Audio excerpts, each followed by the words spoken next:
Welcome back to all my kind friends. I say that because by now, if you're doing the 30-day kindness challenge in the standard timing with these sessions, you now have 3 weeks of the challenge under your belts, and you're seeing so much more about how all this works.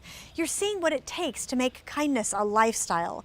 You're hopefully seeing encouraging results, both in the one relationship you're focusing on and probably in others as well. So today I want to look at the bigger picture of what we see when we put kindness into practice. Not just any one element, but what happens in our lives when we have developed a competence at all 3 elements of kindness. In Chapter 4 of the Kindness Challenge, I outline what I found about how kindness actually works when you use it regularly, without any specific structure. It is important to look at that specifically today because all too soon we will be done with the 30-day kindness challenge and we won't have that automatic structure around us. What do we need to know to be good at kindness for life? If we want to help others get this, like our children or friends or a couple we mentor or a subordinate at work, what do they most need to know? There are 8 principles of how kindness works, and I want to highlight just a few today. The first is the principle that what you listen to with your ears is going to come out of your mouth. For example, if you listen to agitated political commentators a lot, you'll probably be more agitated, and what you're thinking will probably come out at some point. Conversely, if you listen to or engage with people who put a premium on disagreeing without being disagreeable, if you listen to things that are inspirational and positive and uplifting, you'll probably find yourself handling things more calmly and positively yourself. It doesn't mean losing passion, but it does mean we learn how to express those passions in a way that is kind instead of counterproductive. Another principle is that what we choose to focus on is what we will see. I'll bet you have seen this in practice very directly as you've been applying kindness. Many people told me that before they started the 30-day kindness challenge, if they had a struggling or contentious relationship with someone, the negative things loomed so large.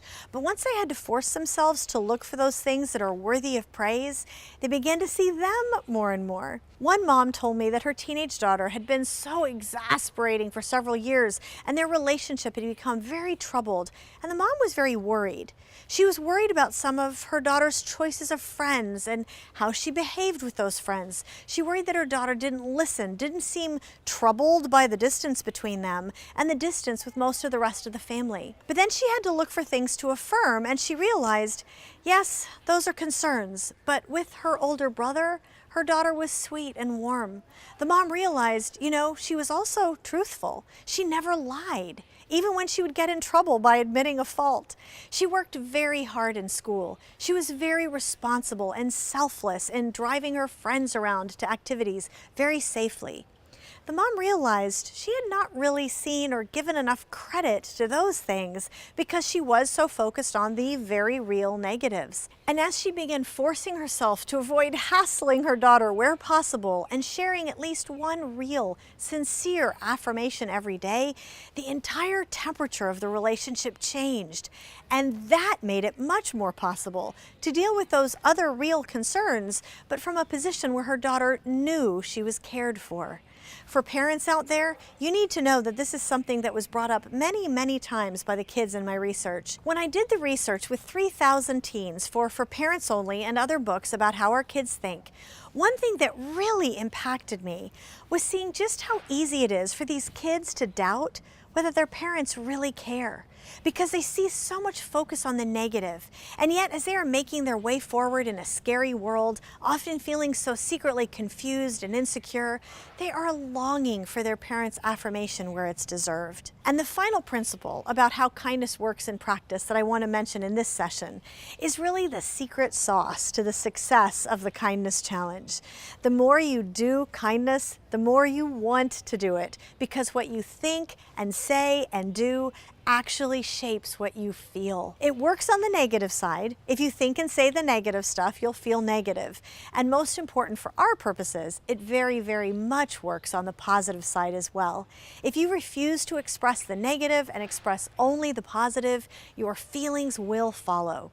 I share in the book one rather amusing example of this. In 2008, a group of British researchers did a unique study because for a while, plastic surgeons had begun to think that Botox might actually have antidepressant properties. As most of you know, some people use Botox injections to smooth out lines and wrinkles in their face.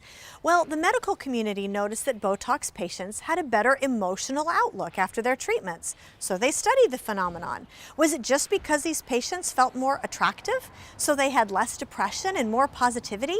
Nope, it was unrelated. Instead, here's what they discovered. Botox paralyzes the corrugator muscles, which is what allows you to frown or make most negative facial expressions. The patients literally could not look negative, and when they couldn't express negative feelings with their face, they found that they had fewer negative feelings to begin with. They felt more content, more enjoyment, more happiness, all because they physically couldn't frown.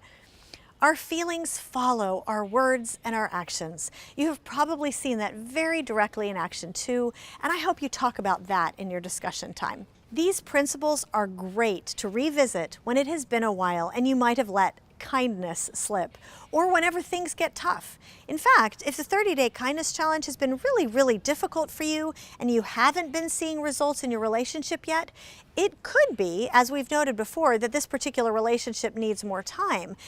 But there's also a possibility that you need to revisit some of these principles.